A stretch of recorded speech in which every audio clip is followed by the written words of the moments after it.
Assalamualaikum warahmatullahi wabarakatuh. Selamat pagi anak-anak. Alhamdulillah pagi ini kita bisa berjumpa kembali dalam pelajaran agama dan masih membahas tentang surat At-Tin. Pada pertemuan yang lalu sudah kita bahas tata cara baca surat At-Tin, dari contoh cara membaca dan juga menjelaskan tentang hukum-hukum tajwidnya, yaitu tentang al-samsiyah dan al-qomariyahnya. Hari ini kita akan bahas tentang maknanya.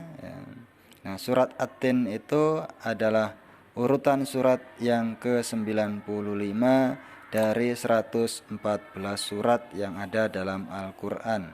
Adapun jumlah ayat dalam surat At-Tin adalah 8 ayat dan digolongkan sebagai golongan surat Makkiyah karena surat At-Tin turun sebelum Rasulullah hijrah ke Madinah. Nah, adapun kaitan atau asbabun nuzul turunnya surat At-Tin, itu adalah berkaitan dengan adanya pertanyaan para sahabat pada waktu itu tentang balasan amal orang yang sudah pikun, orang yang sudah tua, orang yang sudah pelupa begitu. Maka Allah Subhanahu wa taala menegaskan dalam surat At-Tin bahwa amalan-amalan orang yang beriman dan beramal soleh akan senantiasa mengalir pahalanya secara terus-menerus meskipun orang tersebut telah mengalami kepikunan.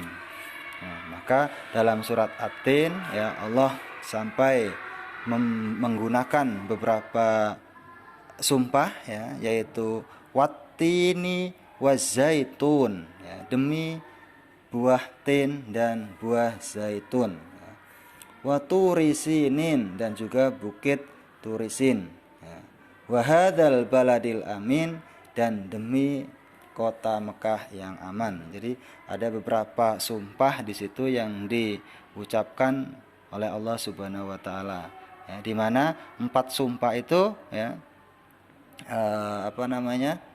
adalah tempat-tempat ataupun hal-hal yang bersejarah untuk umat Islam. Di sini dengan At-Tin, menurut sebagian ahli tafsir, At-Tin adalah tempat tinggal dari Nabi Nuh, yaitu yang berada di Damaskus. Kemudian yang kedua Zaitun.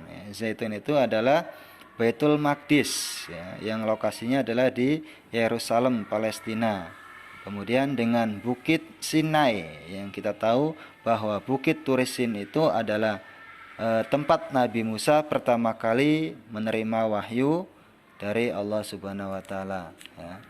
Kemudian yang keempat adalah demi kota yang aman. Nah, ini adalah kota Makkatul Mukarramah, di mana di situ adalah dilahirkan Nabi kita, yakni Nabi Muhammad sallallahu alaihi wasallam.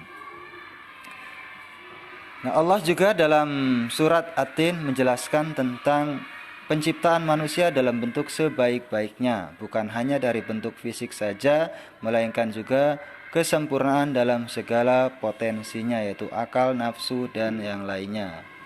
Dan juga masih dalam surat At-Tin, Allah menjelaskan bahwa Allah akan mengembalikan derajat manusia yang serendah-rendahnya jika manusia tidak mampu mendayagunakan seluruh potensi yang dimilikinya, kalau tidak digunakan untuk ibadah kepada Allah Subhanahu wa taala. Allah akan memberikan keadilan kepada manusia dengan seadil-adilnya, akan memberikan pahala kepada mereka yang beriman dan beramal soleh, serta akan memberikan azab kepada orang yang ingkar dan berbuat jahat. Nah, itu adalah inti dari surat At-Tin. Nah, tugas untuk anak-anak adalah kerjakan di halaman 8, pilihan ganda ditulis dulu di buku, kemudian jawabannya saja, kemudian dikumpulkan, nomor 1 sampai 20, Kalau untuk yang 11 sampai 20 tulis dengan soalnya. Kalau untuk pilihan ganda cukup pilihan gandanya saja. Nah, itu saja yang bisa disampaikan untuk hari ini. Tetap jaga kesehatan dan jaga jarak ketika kita bermain di rumah. Itu saja. Assalamualaikum warahmatullahi wabarakatuh.